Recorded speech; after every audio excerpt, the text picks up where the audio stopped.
មានចិនស្មុំដែរតែពុំងាមិនត្រូវការសុំស្រឡាញ់ជីវ៉ាអង្គពេលជាយូរហើយចំឡើយរបងអូនមិនចង់មានស្នេហា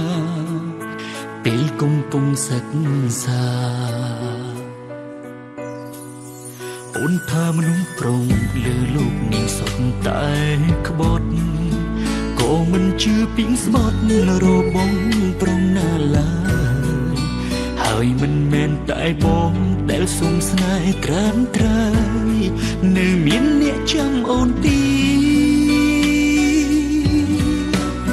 ស្រីស្អាតដូចជាអូនមិនគួរបងពងប្រាថ្នាស្រលាញ់ជីវ៉ាទៀតមិនមើលខ្លួនឯងសោពេលនាងគេអ្នកមកក្រោយបានអូនជាសង្សារបងគ្មានឡើយអកាសក្បែរធ្វើជាអ្នកដទៃដូចមុនតែបានដែរទេធ្វើជាមនុស្សមិនស្គាល់គ្នាតើល្អដែរទេព្រមមិនចំត្រូវឈឺចាប់ពេលមានមេស្និទ្ធស្នាលគេបងគ្មានន័យសម្រាប់អូ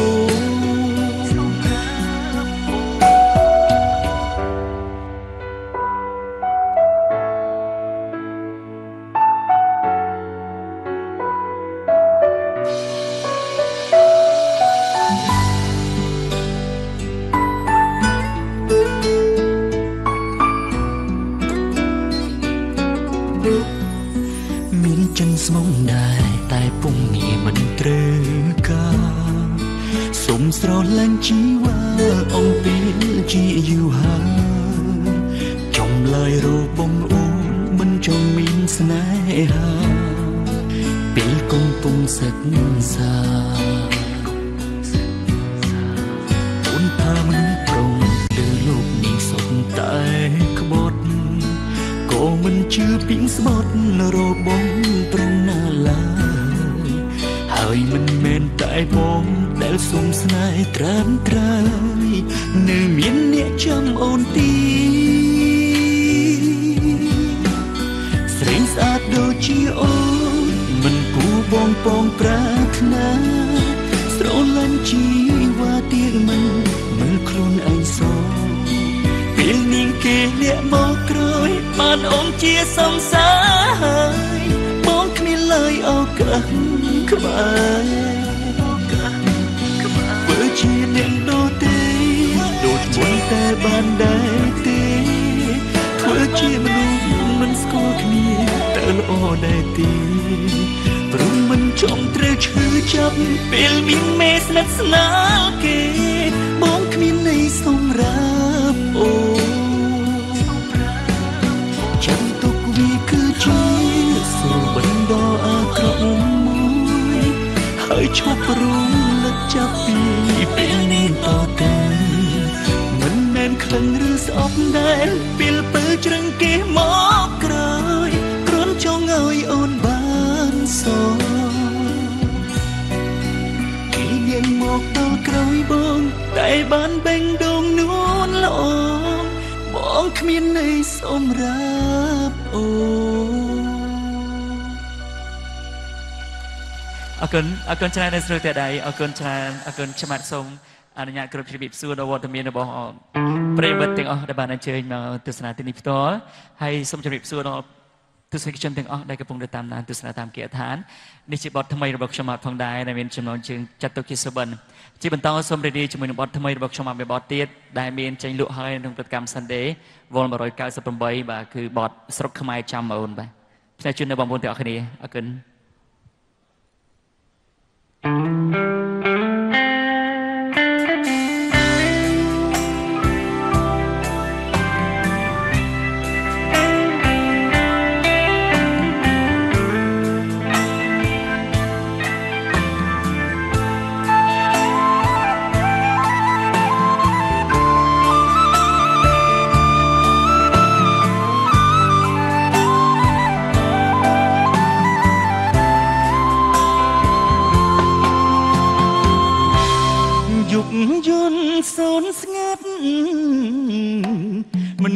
លង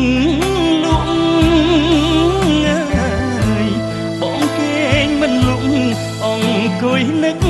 ស្រីក្រ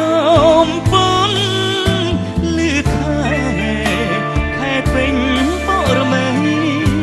ចាំមើលផ្លូវថ្លៃទៀងអស់សង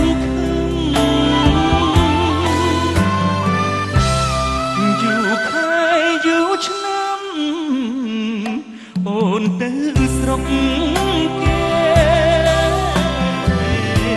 អូនមានដឹងទេថាបងបារម្ភតាំងពីកូនតូចរហូតកូនធំនៅមិនឃើញមុំវើតាមសន្យា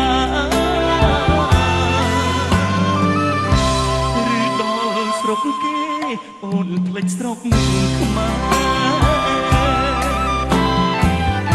ឆ្លងវិតបដូរស្នេហ៍ព្រោះប្រែសាស្រុកគេ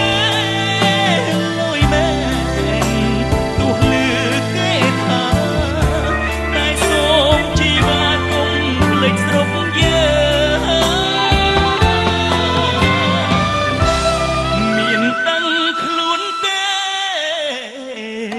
ស្រុកខ្មែរចាំអូនទាំងបងទាំងកូនចាំគ្រប់នឹងហើយស្រុកយើងអីលើលូតលងក្នុងកាអូនអើយឆាប់ឡើងមកស្រុកយើងវិញ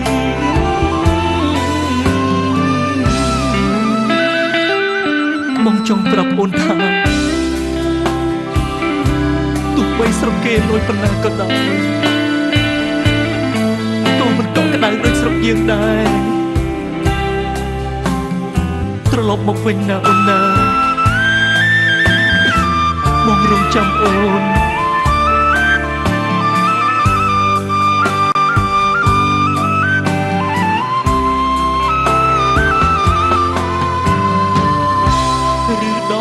ស្រុកគេអូនភ្លេចស្រុកខ្មែរឆ្លងពីបដូរស្នេហ៍ព្រោះប្រែសាស្រុកគេលយមែនទោះលឺគេថា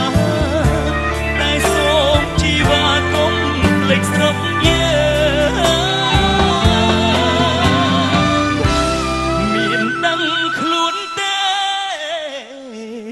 ស្រុកខ្មែរចាំអូនទាំងបងទាំងកូនចាំគ្រប់នឹងហើយស្រុកយើងអីលើលូតលងគុំកាអូនអើយឆាប់ឡើងមកស្រុកយើងវិញ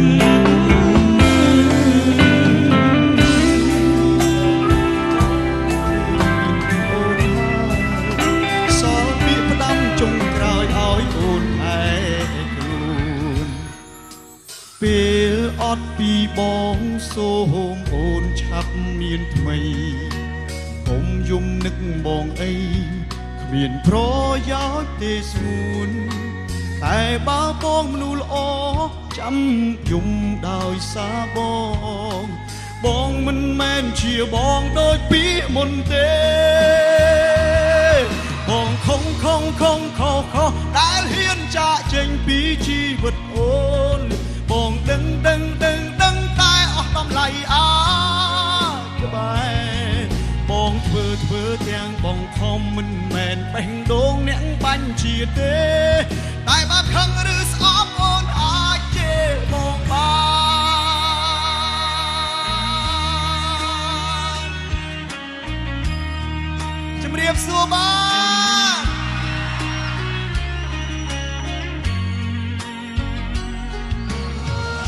ស សូមអញ្ជើញលើកដៃតាមច្បាប់ព្រៃទាំងអស់គ្នាណា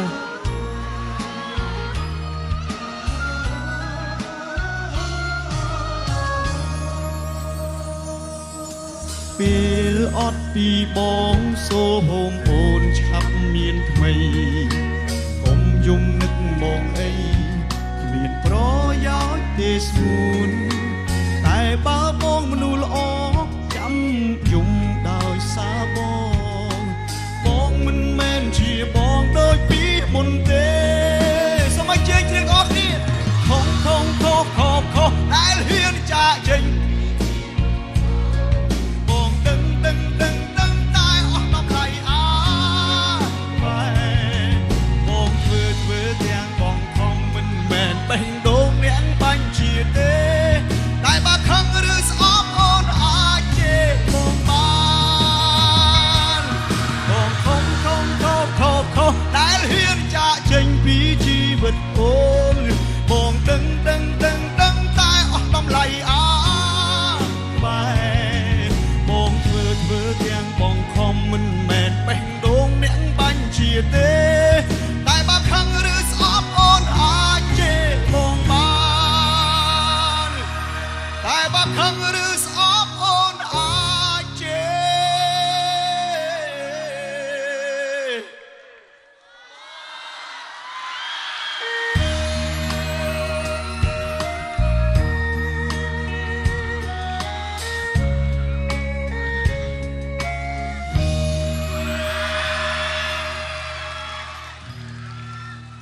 អរគុ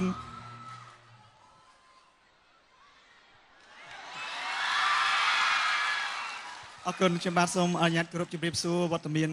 បងប្រុសបងស្រីវត្តយុវវ័យនិងអ៊ំលោកពូនិងអ្នកមីងរួមទាំងបងប្អូនដែលនៅទស្សនានៅគេដ្ឋានទាំងអស់គ្នាថ្ងៃនេះខ្ញុំមានសេចក្តីរំភើបរីករាយដែលនេះជាលើកទី1សម្រាប់ខ្ញុំដែលមានវត្តមាននៅក្នុងកម្មវិធីតន្ត្រីរបស់ស្ថានីយទូរទស្សន៍ ETV នៅស្ទូឌីយោបឹងស្នោហើយការចូលរួមច្រើនកកផ្ដល់នៅកម្លាំងផ្ដល់នៅភាពសប្បាយរីករាយដល់កម្មវិធីយើងទាំងមូលដូច្នេះខ្ញុំក៏មានបទចម្រៀងបន្ទាប់ទៀតដែលបទនោះជាបទថ្មីខ្ញុំចង់ប្រម៉ូទឲ្យបងប្អូនបានស្គាល់បទថ្មីរបស់ខ្ញុំគឺបទកំពូលស្នេហ៍អើយអូនយំរឿងអ្វី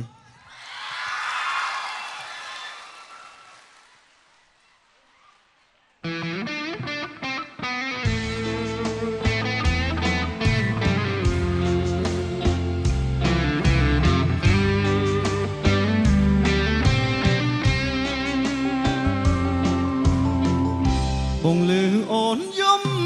ល្វើយកំពូលស្នេហ៍បងអើយមានរឿងអ្វីប្រលឹងបងព្រួយបងភ័យខ្លាចណាស់តែស្រីនាងខឹងម្ដេចក៏យំមកយ៉ាងនឹងខឹងនឹងបងរឿងអ្វី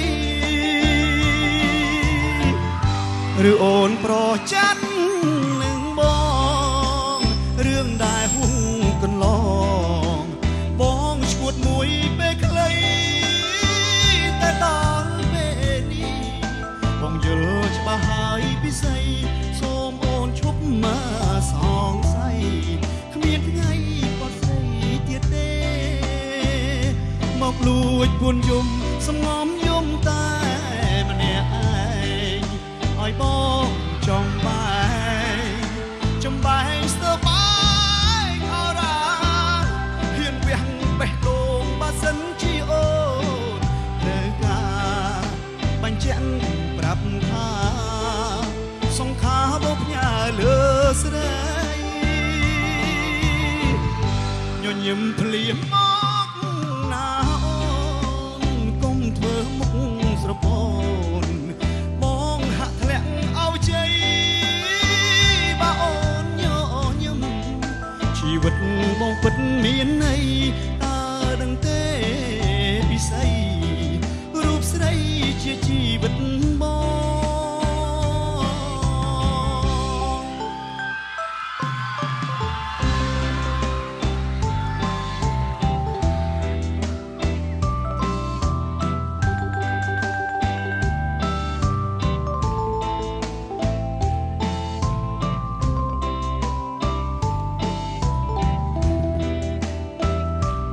ជើងទាំងអស់គ្នា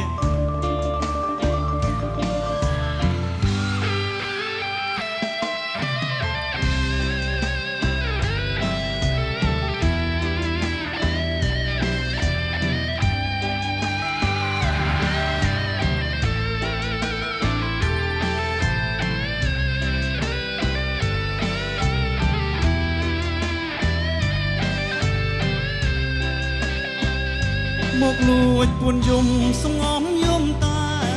ម្នាក់ឯងឲ្យបងចំបែងស្ទើបែងអរ៉ាហ៊ានវះបេះដូងបើសិនជាអូត្រូវការបញ្ជាក់ប្រាប់ថាសង្ខារបបញ៉ាលើស្រីញញឹមភ្លៀងម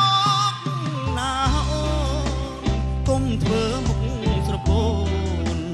បងហាក់ធ្លាក់អោបជ័យបើអូនញញឹមជីវិតបងពិតមានន័យតើដឹងទេពិសីរូបស្រីជាជីវិតបង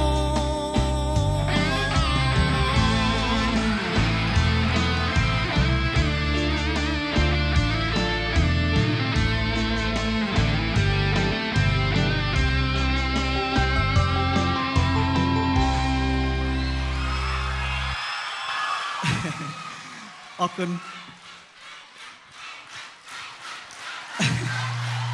អរគុណអរគុណ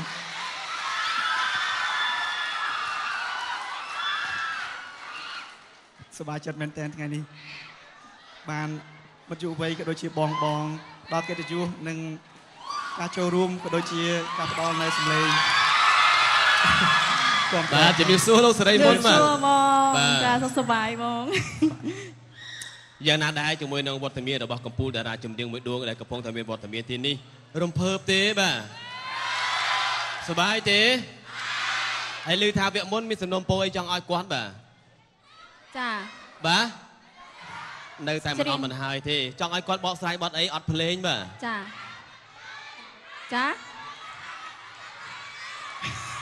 ស្ដាប់អត់បានលើពី fan បានអត់ណាលោកសេរីមុនហើយដោះស្រាយទៅខ្ញុំមិនអាចដោះស្រាយបានទេពួកខ្ញុំបកស្រាយដែរគេឲ្យជារង្វាន់ខ្ញុំជាដុំឥតអីច្រើនណាស់អញ្ចឹងខ្ញុំសុំមិនបកស្រាយទេចុះទុកឲ្យលោកសេរីមុនវិញបាទសូមអញ្ជើញបាទអរគុណបទនេះយើងបានរៀបចំរួចរាល់ហើយបន្តិចទៀតបងប្អូននឹងបានទស្សនា